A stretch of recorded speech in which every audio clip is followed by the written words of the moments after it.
हमने डिस्कस की थी टाइप्स ऑफ क्रिस्टलाइन सॉलिड, जिसमें हमने टाइप्स की बात की थी। आज हम चलते हैं लैटिस पर। आज का जो वीडियो है बहुत ही अच्छा इंटरेस्टिंग होने वाला है। तो आइए देखिए लैटिस। लैटिस क्या है? What is lattice? देखिए बच्चों, लैटिस को हम क्रिस्टल लैटिस भी कहते हैं, क्योंकि हम मोस्टली किसके अंदर बात करते हैं? क्रिस्टल्स की। Crystal means solid, okay, solid, crystal solid. देखिए बच्चों, जनरली होता क्या है कि जो आपके पास जो हम घर जब बनाते हैं या हाउस जो बनता है, उसकी जो वॉल होती है उसमें सबसे स्मॉलेस्ट यूनिट होती है ब्रिक्स। और ब्रिक्स के left side, right side, up down, front, back, सब जगह जो है ब्रिक्स को लगाते हैं। और ब्रिक्स का डिप्रेशन होता है, जिससे एक हाउस या वॉल का जो है फॉर्मेशन होता है।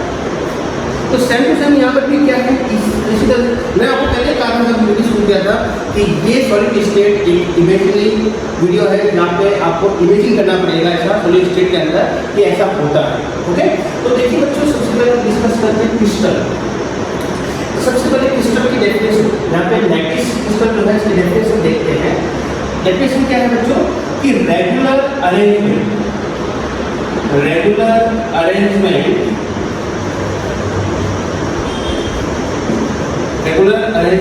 of constituent particles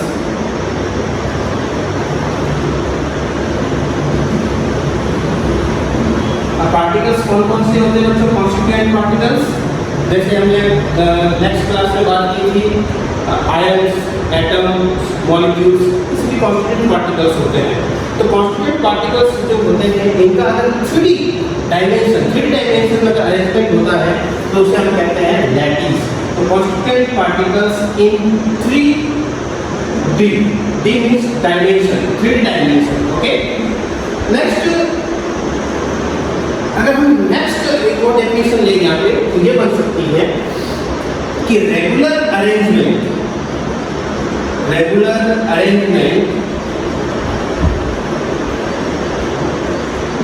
of points is called lattice. Okay, lattice। तो यहाँ पर जो हम बात करते हैं कि रेगुलर जो अरेंजमेंट है कॉन्स्टिट्यूएंट पार्टिकल्स का, वो भी 3 डायमेंशन में, उसे हम कहते हैं लैटिस। ओके, तो हम इसको ड्रामेटिक आपको समझाते हैं ड्रामेटिक में फॉर्म्स में। तो देखिए, सबसे पहले आपको क्या करना है, जनरली होता क्या है बच्चों कि जो स्फीयर होता है, सॉरी, जो ये कॉन्स्टिट्यूएंट पार्टिकल्स होता है वो स्फीयर फॉर्म में होता है। किस फॉर्म में? स्फीयर फॉर्म में। ओके, और स्फीयर फॉर्म के अंदर आप देखोगे कि जो ये आपको दिख रहा है, ये वाला, यहाँ पर ये जो आपको इधर स्फीयर में बताया गया है, पूरा कर लो। आपको कहते हैं छोटा दिखाना है तो आप क्या करो, ये इसका न्यूक्लियस होता है, क्योंकि स्फीयर का जो पार्टिकल्स होता है बीच सेंटर वाला, उसको हम न्यूक्लियस करेंगे और न्यूक्लियस से भी हम शो कर सकते हैं। तो देखिए, सबसे पहले क्या करना है आपको, एक स्ट्रेट लाइन में आपको जो है थोड़ा थोड़ा गैप रख के जो है आपको इसको शो करना है स्फीयर। ओके, इस तरह से आप शो करोगे। नेक्स्ट आपको क्या करना है कि जब ये जो 2 स्फीयर हैं, उन 2 स्फीयर के जस्ट एकदम बीचों बीच सेंटर में आपको जो है थोड़ा सा गैप रखने के बाद आप यहाँ स्फीयर बनाओगे। बिल्कुल ध्यान रखना है इसमें स्फीयर बनाते समय। ओके, इस तरह से आप बना दोगे। नेक्स्ट आप क्या करोगे बच्चों, वापस रिपीटेशन करोगे जैसा आपने यहाँ किया था। वापस यहाँ पे एकदम इसके जस्ट नीचे गैप बराबर रखना है। ठीक है, इस तरह से आप बनाओगे और इस तरह से आप बनाओगे। आप कहोगे सर आपने ये लाइन को यहाँ से फिर यहाँ से छोटी क्यों बनाया? तो जैसा आपने देखा कि हमारे यहाँ पर शादी वादियाँ होती है तो लड्डू होते हैं ना, लड्डू खाते हो, लड्डू कैसे लगते हैं? मीठे लगते हैं, दिखाए लगते हैं, मीठे लगते हैं। तो लड्डू का जो अरेंजमेंट होता है, शादी में आपके पापा जी ने किसी ने कहा होगा कि लड्डू को जमाइए, तो आप क्या करते हो, 2 लड्डू रख दिए और 2 लड्डू रखने के बाद क्या करते हो, फिर इन दोनों के बीच वाला जो पोर्शन होता है, वॉल्यूम होता है, वहाँ पर आप इसका लड्डू रखते हो। इस तरह से लड्डू का जो अरेंजमेंट आप करते हो। लेकिन ये लॉजिकली अगर हम देखें केमिस्ट्री की लैंग्वेज में, तो यहाँ पर लड्डू का अरेंजमेंट इसलिए करते हैं, यानी कि यहाँ पर हम इसलिए यहाँ पे अरेंजमेंट होते हैं ताकि ये वॉल्यूम को कम से कम ऑक्यूपाइड करे, वॉल्यूम को कम से कम कवर करे। ओके, नेक्स्ट करेंगे आप इस तरह से। ओके, अब आपको क्या करना है बच्चों, ये आपके करने के बाद अब आप क्या करोगे, आपका जो सबसे यहाँ पे आप देखिए ये पोर्शन है, उसको हम लैटिस कहते हैं। क्या कहते हैं बच्चों? लैटिस। अब ये सारे पोर्शन लैटिस हैं, जहाँ पर आपको दिख रहे हैं, जहाँ पर स्क्वायर है वो सारे, जहाँ पर स्क्वायर होता है, ठीक है, उसको हम क्या कहेंगे? लैटिस। तो ये क्या है बच्चों? लैटिस। ओके, नेक्स्ट आप देखोगे यहाँ पे कि ये जो लैटिस है, इस लैटिस का क्या होता है? फॉर्मेशन होता है, ठीक है। अब देखो यहाँ पे आप देखोगे तो सबसे पहले आपको क्या करना है, यहाँ पर हम 3D डायमेंशन का शो करते हैं, यहाँ पे कर दिया, और इस तरह से आपको क्या करना है, यहाँ पर भी कर दिया, ठीक है, इसको कर दिया बच्चों। अब आपको क्या करना है, इसको इधर से मिला दो, इधर से इनको मिला दो, इसको इधर से और इधर से इधर। ओके, कर दिया। तो यहाँ पर जो एक फॉर्मेशन हुआ है, अब देखो आपको सर क्या बना, ये क्या बना है बच्चों? क्यूब बना है। क्या बना है? क्यूब। और क्यूब क्या होता है? 3D होता है, 3 डायमेंशनल स्ट्रक्चर मटेरियल की, इसलिए ये क्यूब जो है वो 3D है। ओके, और जो ये लैटिस पार्ट है, पॉइंट्स जो है, लैटिस है, पॉइंट्स है, इन पॉइंट्स को अपने जो पॉइंट्स है, लैटिस है, इस लैटिस के अंदर क्या होता है, जो पॉइंट्स आपको दिख रहे हैं, जहाँ पर ये इस पे लगे हुए ये सारे क्या है बच्चों? लैटिस है। और ये लैटिस एक सबसे जो स्मॉलेस्ट जो यूनिट बनी है, उसको हम बोलते हैं यूनिट। क्या बोलते हैं? Unit cell. ओके, क्या बोलेंगे बच्चों? Unit cell. याद रखिएगा, यूनिट सेल किसी भी तो ये आपकी सबसे स्मॉलेस्ट पार्टिकल्स होता है, यानी स्मॉलेस्ट थिंग से ये स्मॉलेस्ट यूनिट सेल होती है, सबसे स्मॉलेस्ट होती है, जिसके रिपीटेशन से बार बार आगे पीछे दाएं left right up down back front ये सभी जुड़ते रहते हैं, और जुड़ने से जो है लैटिस क्रिस्टल का फॉर्मेशन होता है, क्रिस्टल का फॉर्मेशन होता है। ओके, अब यहाँ पर हम एक समझ सकते हैं कि जो यूनिट सेल है इसकी डेफिनेशन क्या है। इसकी डेफिनेशन देख लेते हैं। देखो, यूनिट सेल की डेफिनेशन निकल के आएगी बात वो इस तरह से होगी। Definition of unit cell, unit cell, तो हम यहाँ पर कहेंगे the smallest smallest 3D unit. कौन सी यूनिट है बच्चों? 3D units. Okay, which can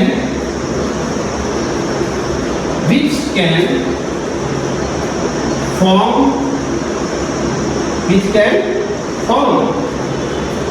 lattice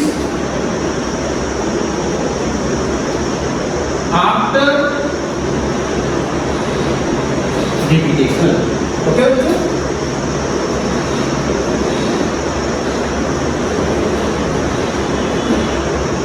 यहाँ पर जो है हम कह सकते हैं कि smallest 3D unit, 3D unit, यानी कि यहाँ पर देख सकते हो आप, ये 3D जो है क्यूब जो बना है, ये 3D जो पार्टिकल्स यहाँ क्रिस्टल बनने वाला है, क्रिस्टल इसके जुड़ने से क्रिस्टल बनेगा, वो क्रिस्टल पूरा 3D होगा, तो इसका सबसे स्मॉलेस्ट पार्ट यूनिट होती है ये, जो हमारे लैटिस से बनती है और जो इसके रिपीटेशन से जो है फॉर्मेशन होता है।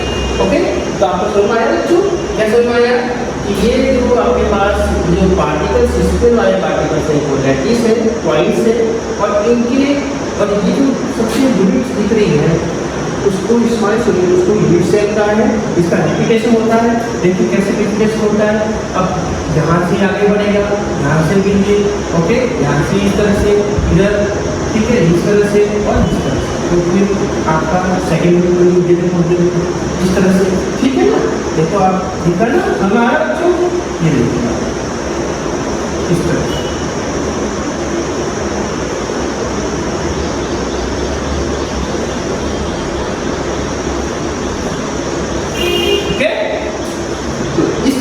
रिपीट होता रहता है और किसी का फॉर्मेशन करता है। अब हम बात करते हैं ग्रिड सेल।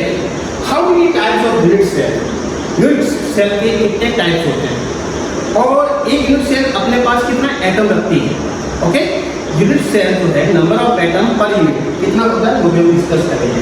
तो देखिए सबसे पहले मैं क्या करता हूँ, यूनिट सेल के अंदर आपको यूनिट सेल के हम टाइप्स लिख लेते हैं, types of unit cell.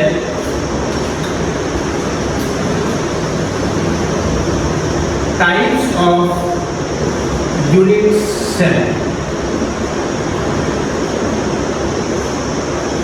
Generally, unit cell divided into many two parts. First one, simple unit cell, okay, and second one is centered unit cell, okay. The first one is बच्चों, first one is the simple unit cell and the second one centered unit cell, okay. देखिए बच्चों कुछ बुकों के अंदर आपके simple जो है, आपको सिंपल भी देखने को मिलेगा, वहाँ सिंपल वर्ड भी आएगा और एक वर्ड और आएगा जो मैं यहाँ लिख रहा हूँ, उसको हम कहेंगे प्राइमरी। कौन सा हम कहेंगे बच्चों? प्राइमरी। ये वर्ड आपको देखने को मिलेगा, तो यहाँ पे घबराना नहीं है, टेंशन नहीं लेगा, बिंदास रहेगा, और आपको प्राइमरी और सिंपल दोनों एक ही बात है, ओके। तो यहाँ पर जो सेंटर है, उस सेंटर को हम जो है वो 3 भागों में डिवाइड करते हैं। कितने भागों में बच्चों? 3 भागों में, ओके। तो हम यहाँ पर डिवाइड कर लेते हैं, इस बात को मैं यहाँ क्लियर कर रहा हूँ। सेंटर्ड यूनिट सेल जो है इसको हम डिवाइड कर रहे हैं 3 भागों में समझने के लिए। देखिए सबसे पहले आपका कौन सा होगा? देखिए बच्चों सेंटर्ड यूनिट सेल को हम आगे जाकर और फर्दर जो है 3 टाइप्स में डिवाइड करते हैं। फर्स्ट वन, सबसे पहला आता है बॉडी सेंटर्ड यूनिट सेल, इसको हम BCC भी कहते हैं, ठीक है। Body centred unit cell, okay, that is called cell unit cell, okay. तो बॉडी सेंटर्ड सेल, इसका एक निकनेम भी है BCC।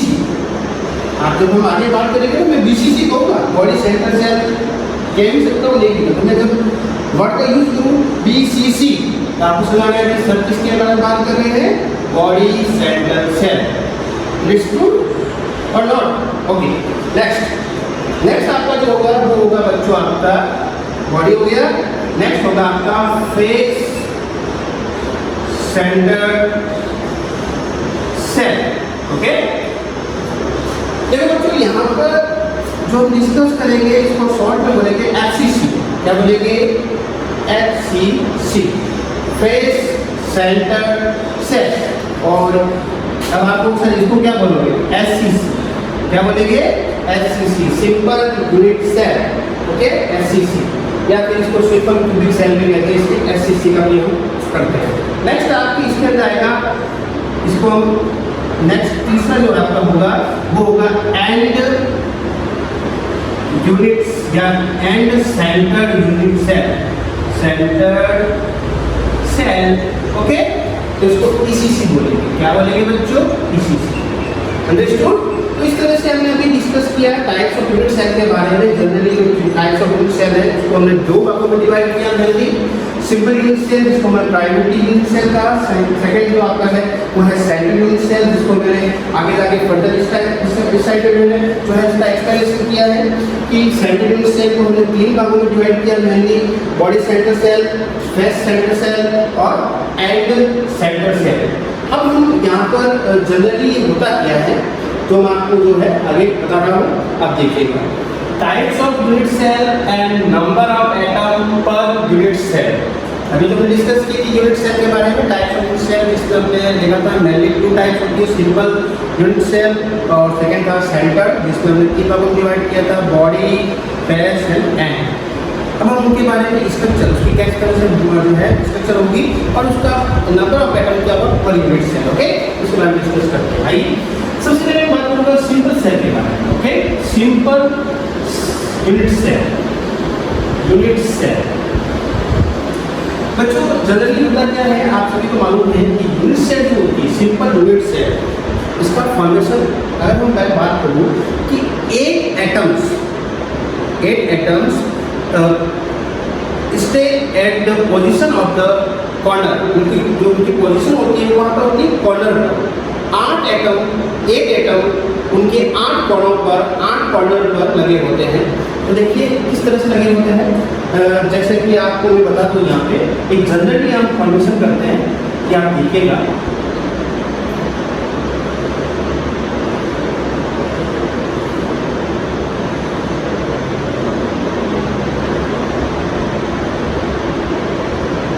ये देखिए एक मैंने अभी क्यूब बनाया है, ओके क्यूब है यानी कि यूनिट सेल। क्या है बच्चों? Unit cell.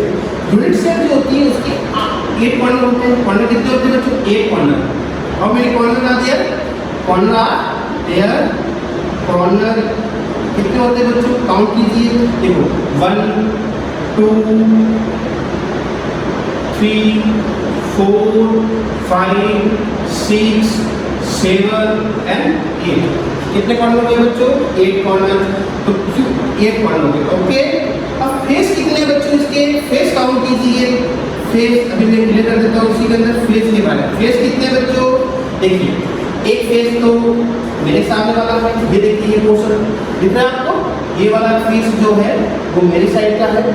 एक इसके जस्ट पीछे होगा 2, एक इस साइड में होगा 3, इस साइड में होगा लेफ्ट साइड राइट साइड में तो 4, और एक होगा ऊपर की तरफ, एक होगा नीचे की तरफ। कितने हुए जो फेस हो गए इसके 6, ओके सुना है बच्चों? तो इसकी कॉर्नर 8 है, फेस कितने हैं? 6। अब एक बात मैं यहाँ पर और क्लियर कर देता हूँ आपको, तो मैं सेपरेट कर दूंगा। पैरामीटर्स, हम पैरामीटर्स की बात करेंगे। पैरामीटर्स ऑफ आपको तो यही एक्सप्लेन कर देता हूँ, वैसे बहुत इंपॉर्टेंट है, एग्जाम में आता है। Parameters of cell, parameters of unit cell, unit cell, parameters of unit cell बहुत इंपॉर्टेंट है, ये एग्जाम में कई बार पूछा गया है प्रश्न, ठीक है। तो देखो पैरामीटर्स ऑफ यूनिट सेल क्या होते हैं, ठीक है। तो देखिए बच्चों सबसे पहले आप नोट कीजिएगा, मैंने अभी आपके सामने एक क्यूब बनाया था, ये क्यूब है आपके सामने, इसको मैंने यूनिट सेल कहा है, ओके। क्या कहा है बच्चों? यूनिट सेल जो स्मॉलेस्ट होती है, 3D डायमेंशन होती है, ओके। ये आपका एक यूनिट सेल है।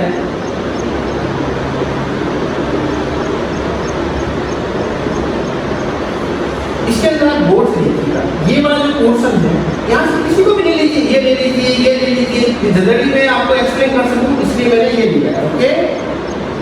अब देखिएगा इसको मैं आगे बढ़ाता हूँ, ये आगे बढ़ गया और इसको भी मैंने आगे बढ़ाया और इसको भी आगे बढ़ाया। इसका मतलब यहाँ पे डायरेक्शन कितनी है? डायरेक्शन मतलब है डायरेक्शन, डायरेक्शन। हम ही डायरेक्शन आ गया 3 डायमेंशन एक्स वाई जेड, हम पढ़ते नहीं पढ़ते जब ग्राफ बनाते हैं तब 1 direction 2 direction and 3 direction X Y Z, okay. तो यहाँ पर हमारे पास कितने डायरेक्शन बच्चों? 3 डायरेक्शन, ओके। तो यहाँ पर एक प्रश्न होता है, पैरामीटर्स ऑफ यूनिट सेल पूछे आपको एग्जाम में कि कितने होते हैं या नाम लिखिए, तो अभी हम एक्सप्लेन करेंगे। सबसे पहले हम बात करेंगे यहाँ पे एक्सियल, क्या बात करेंगे? Axial length, okay. क्या बात करेंगे हम? Axial length. और सेकंड होगा हमारे पास बॉन्ड लेंथ, बॉन्ड एंगल। क्या होगा बच्चों? Bond angle. ये 2 बातें आपको एग्जाम में पूछी जा सकती हैं, काफी इंपॉर्टेंट है, ओके। तो यूनिट सेल जो होती है उसके अंदर पैरामीटर्स की बात करें, टोटल पैरामीटर्स होते हैं 6 होते हैं, total are 6 parameters in the unit cell. एक यूनिट सेल में 6 पैरामीटर होते हैं, 6 होते हैं टोटल, जिसमें 3 एक्सियल लेंथ होती है और 3 बॉन्ड एंगल होते हैं। एक्सप्लेन करूँगा कैसे। सपोज कीजिए आपके पास जो ये लेंथ जा रही है, ये जो डायरेक्शन आ रही है, इस डायरेक्शन में हमने ए माना कि वो एक्सियल लेंथ कितनी है? ए लेंथ है, ओके। इसी तरह से ये जो लेंथ आ रही है उसको हमने कहा कि वो बी लेंथ है, ओके। क्या है बच्चों? बी लेंथ है। और इस तरह से जो ये आ रही है वो कौन सी होगी? सी लेंथ होगी। समझ आया क्या? क्लियर बेटा, ओके। तो यहाँ पे लेंथ कितनी हुई बच्चों? A B and C. Axial length is A B C. How many are? 3। तो कितनी यहाँ पे लेंथ? 3 है, ओके। इसकी भी 3 और टोटल कितने हैं 3 + 3 6। तो क्या वैल्यू कितने हैं 6। याद रखना एक्सियल लाइन की यहाँ 3 है, बॉन्ड एंगल भी 3 है। ए बी सी जो यहाँ से लगा के यहाँ तक डिस्टेंस है वो ए है, यहाँ से यहाँ तक की जो डिस्टेंस है वो बी का है, यहाँ से यहाँ तक की सी का है। इसको मैं आगे क्यों ले गया क्योंकि उसको एक्सप्लेन करने के लिए यहाँ पे 3 डायमेंशन है। ओके 3D है क्यों हमेशा 3D होता है, सबको मालूम है 3D। ओके अब देखिए यहाँ पर कौन सा बॉन्ड एंगल, तो यहाँ पर हम बॉन्ड एंगल जो लेंगे वो अल्फा बीटा गामा लेंगे। क्या लेंगे बच्चों अल्फा बीटा और गामा। एक बात ध्यान दीजिएगा कि अल्फा जो बनता है वो ए और सी के बीच में बनेगा। ए और सी के बीच में हमेशा क्या बनेगा आपके गामा बनेगा। क्या बनेगा बच्चों गामा। तो याद रखिएगा हमेशा गामा का बनता है और ए और सी के बीच में सॉरी तो एक आप ध्यान रखिएगा ए और बी के बीच में क्या बनेगा गामा। ए और बीच में गामा बनेगा, ये लीजिए गामा, यहाँ बनेगा बीटा और यहाँ पे बनेगा अल्फा। ओके तो इस तरह से आपका याद रहेगा alpha beta and gamma. Understood. तो देखिए बच्चों यहाँ पर आपके जो बनाए हुए ए और बी के बीच में हमेशा क्या बनता है गामा। ए और बी के बीच में बनता है गामा और अल्फा बनेगा बी और सी के बीच में और ए और सी के बीच में बीटा बनेगा। तो यहाँ पर हमारे पास बॉन्ड एंगल जो हुए वो अल्फा बीटा गामा बनेगा। जनरली हम बात करें क्यूब की तो याद रखिएगा क्यूब जो है जब जो हमारे पास यूनिट सेल है वो क्यूब टाइप की है। उसके अंदर हमेशा क्या होता है बच्चों आपके पास 90 डिग्री का एंगल बनता है। कितने में होता है अल्फा बीटा गामा। देखिए बच्चों यहाँ पर जो A is equal to B is equal to C। Bond length क्या होगी बच्चों यहाँ पे ये axial angle axial length are equal A is equal to B is equal to C। क्योंकि जो क्यूब होता है क्यूब होता क्या है क्यूब का मतलब होता है कि जिसकी साइड सभी क्या हो इक्वल हो। इसमें ए बी सी क्या होता है इक्वल होता है। इसके लिए क्या है कि एक्सियल लेंथ क्या होगी a equal to b equal to c होगी। अंडरस्टूड। एंड यहाँ पे लेंथ हमने देखा कि alpha beta gamma bond length क्या होगी बॉन्ड लेंथ बॉन्ड जो आपके पास एंगल है वो क्या हो जाएगा बच्चों अल्फा बीटा एंड गामा।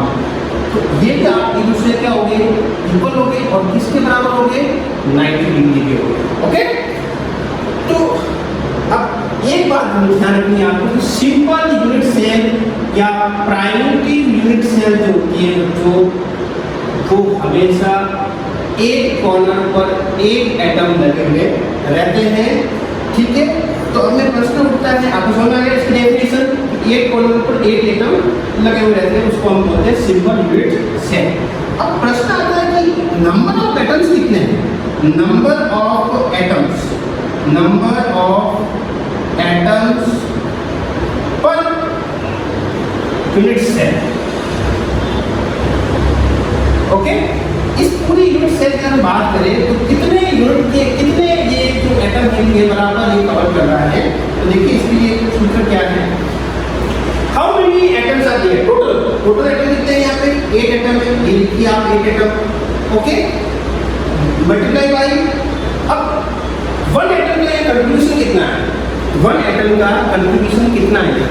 तो देखिए सबसे पहले हम एक आपको बता दें कि जैसे मान लीजिए ये आपके पास एक ये क्लासरूम है जिसमें आप देख रहे हो ये कॉर्नर है एक आपका फॉर्म में है ये क्लासरूम। तो आप देखेंगे कॉर्नर इस कॉर्नर के अंदर मान लो उससे एक यहाँ पर एटम लगा हुआ है तो 8 जो यूनिट सेल है इसको कवर कर रही है। तो इसका मतलब पार्टीशन कितना हुआ एक का कितना पार्टीशन हुआ 1/8। यहाँ पर हो जाएगा टोटल आपके पास जो नंबर ऑफ एटम है total number of atom in the simple unit cell वो 1 है और एक का जो कंट्रीब्यूशन है वो कितना है बच्चों एक ही जो एटम है वो इस यूनिट सेल में 1/8 कंट्रीब्यूशन करता है। तो यहाँ पर हो गया okay equal to 1 atom. Okay बच्चों क्लियर कितना हुआ 1 एटम। सेकंड वन अब देखिए नेक्स्ट आपका है बॉडी या फिर बीसीसी हम कह सकते हैं बॉडी सेंटर वाला बीसीसी। ओके बीसीसी के बारे में देखिए। बीसीसी होता है क्या बच्चों, आपके 8 एंगल जो 8 कॉर्नर है, इन 8 कॉर्नर पर 8 रहेंगे।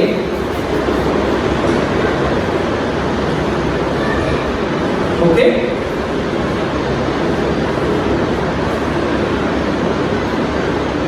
ये आप देख सकते हो 8 कॉर्नर पर 8, चलो अपन शो कर देते हैं। 8 कॉर्नर पर 8 लगा दीजिए, आप लगा दिया। ओके, और इसके साथ ही साथ क्या होता है बच्चों कि बॉडी के अंदर क्या होता है कि 8 कॉर्नर पर 8 एटम होने के एडिशनल एक कंप्लीटली एटम जो है बिल्कुल सेंटर में होता है, बिल्कुल सेंटर में होता है, बिल्कुल सेंटर में होता है। जैसे मान लीजिए क्लासरूम है आपके सामने, और इस क्लासरूम के अंदर जो आप देख रहे हो कि एक कॉर्नर है, 8 कॉर्नर पे एक एटम है, और इसका कंट्रीब्यूशन जो है 1/8 है, और एक एटम जो है बिल्कुल इस क्लासरूम के सेंटर में है, बिल्कुल एकदम पूरा अंदर कंप्लीट अंदर है। तो इसका मतलब क्या हुआ कि अंदर ये बीसीसी टाइप का है। तो इसका मतलब यहाँ पे जो नंबर ऑफ एटम है, तो यहाँ पर मतलब नंबर ऑफ एटम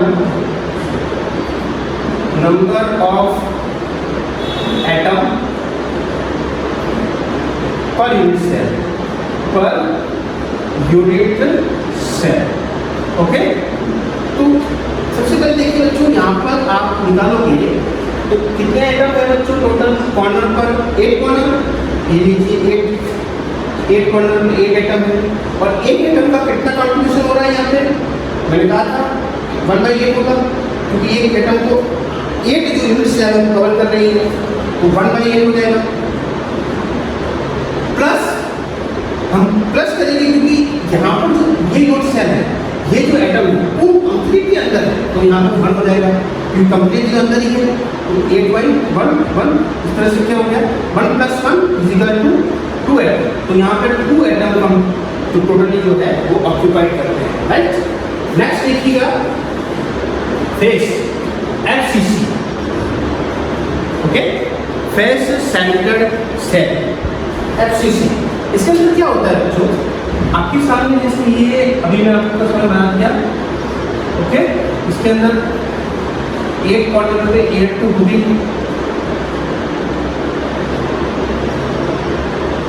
ओके। तो मैं शो कर देता हूँ, 8 कॉर्नर पर 8 एटम है यहाँ पे, ठीक है। लेकिन यहाँ पे वर्ड आया फेस। देखो ये 8 कॉर्नर वाला जो लॉजिक है तो सब में लगेगा, 8 कॉर्नर पे 8 एटम तो नहीं ना। इसके अलावा देखिए FCC में क्या होता है कि जितने भी फेस होते हैं उन सभी फेस पर एक एटम जो है वो सेंटर में रहता है। कितने फेस होते हैं? There are totally 6 faces, okay. तो देखिए बच्चों, ये ऊपर वाला पोर्शन है, ऊपर वाला जो दीवार है जो आपने क्लास में देखे, ऊपर वाला जो आपके फ्लोर है, इसका ये देखिए ये बनाएगा सेंटर में लगा हुआ, बिल्कुल सेंटर में, ओके। तो नीचे आप बिल्कुल नीचे देख रहे हो आपका फ्लोर, उसके सेंटर के अंदर आप ये देख रहे हो। इस साइड में आप जो है ये वाला देखोगे, इस साइड का जो मैंने पीछे वाला साइड जो है वो ये रहा। तब आपको कुछ सर फिर आप ये उधर का इधर का कैसे शो करेंगे? तो देखिए ये आपका देखो, ये क्या है, पीछे वाली है, इसका सेंटर ढूंढो, ये रहा सेंटर, ठीक है। और ये जो है इसका सेंटर का है, ये रहा सेंटर। बात समझ आ गई? बात समझ आ गई बच्चों, ओके। तो नेक्स्ट देखिए, अब हम बात करते हैं नंबर ऑफ एटम यूनिट, कितना कंट्रीब्यूशन है। Number of atom per unit cell, per unit cell. सबसे पहले कितने एटम है? 8 तो है ही बच्चों, 8 कॉर्नर पे 8, तो और 1/8 का यहाँ पे कंट्रीब्यूशन हो रहा है, तो यहाँ पे ये तो रहेगा ही। प्लस करना है हमें, यहाँ कितने फेस कितनी है? 6 फेसेस है, क्योंकि 6 एटम है यहाँ पे, और यहाँ पे कंट्रीब्यूशन कितना हो रहा है? 1/2 हो रहा है। अब देखिए ये जैसे आपका एक फेस है, इस फेस के अंदर में खड़ा होगा, ठीक है। तो मेरा आधा पोर्शन तो इस साइड में रहेगा, इस क्लासरूम में रहेगा, तो आधा पोर्शन कहाँ रहेगा? इस पीछे वाली क्लास में। इसका मतलब हुआ कि मेरा जो आधा पार्ट है वो इस यूनिट सेल में है, आधा पार्ट इस यूनिट सेल में। तो मेरा कंट्रीब्यूशन कितना हुआ? 1/2, ओके। कितना हुआ? 1/2 पार्ट्स, तो 1/2 है, तो क्या 2 और 3, 1 8 1। इसका मतलब हुआ 1 + 3 is equal to 4 atom. Okay, understood. Next आपका हो जाएगा एंड वाला। हम बात करेंगे एंड वाला। ये मैटर हमारा क्लियर हो जाएगा पहले। अब देखिए एंड वाला क्या है।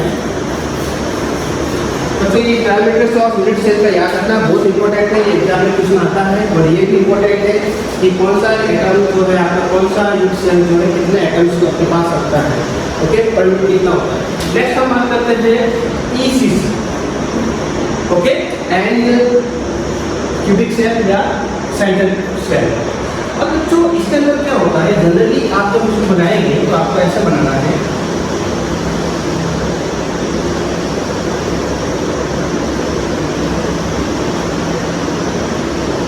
ओके, मैंने आपको कहा था एक पॉइंट वाले तो रखना ही है। एक पॉइंट पे एक एटम हो जाएगा बिल्कुल, उसको आपको मिलाना ही है बिल्कुल, तो रखना ही है सबको।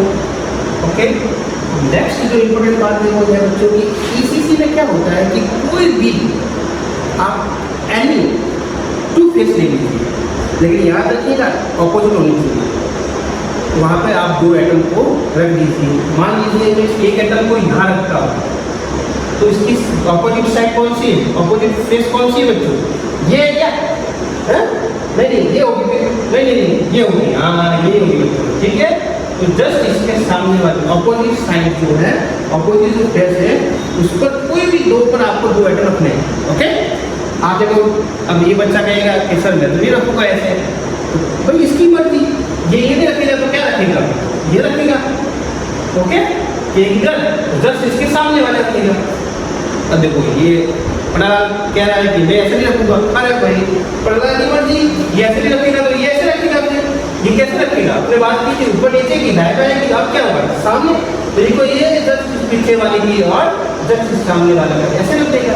तो ये बात होगी। बात समझ में बच्चों। इस तरह से आप किसी भी जो आपके पास 6 फेसेस हैं, उस 6 फेसेस में कहीं पर भी दो फेस को सेलेक्ट कर दीजिए। याद रखिएगा दोनों फेसेस ऑपोजिट होने चाहिए, कारण चाहिए ऑपोजिट। वहाँ पे दो एटम को रख दीजिए, वो आपकी एंड जो है सेंट्रल सेल हो जाएगी।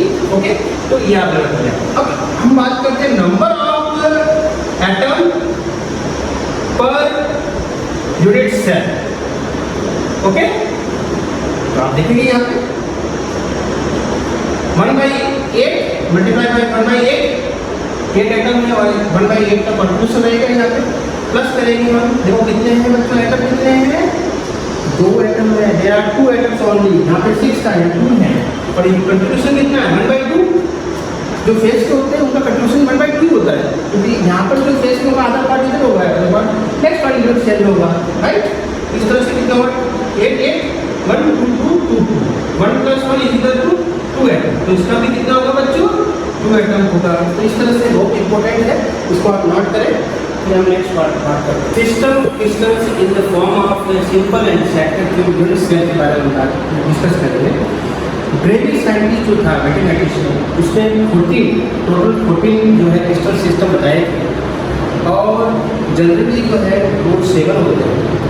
तो हम यहाँ पर जो क्रिस्टल सिस्टम्स की बात करेंगे, क्रिस्टल सिस्टम वो यहाँ पे 7 बात करेंगे। मैंने नोट कर रखे हैं, तो 7 आपके सामने बहुत इंपॉर्टेंट है। ये आप 100% लिखा के लीजिए। इनमें से एक प्रश्न आपके एग्जाम में पक्का ही बनेगा, हर बार आता है, बहुत इंपॉर्टेंट है।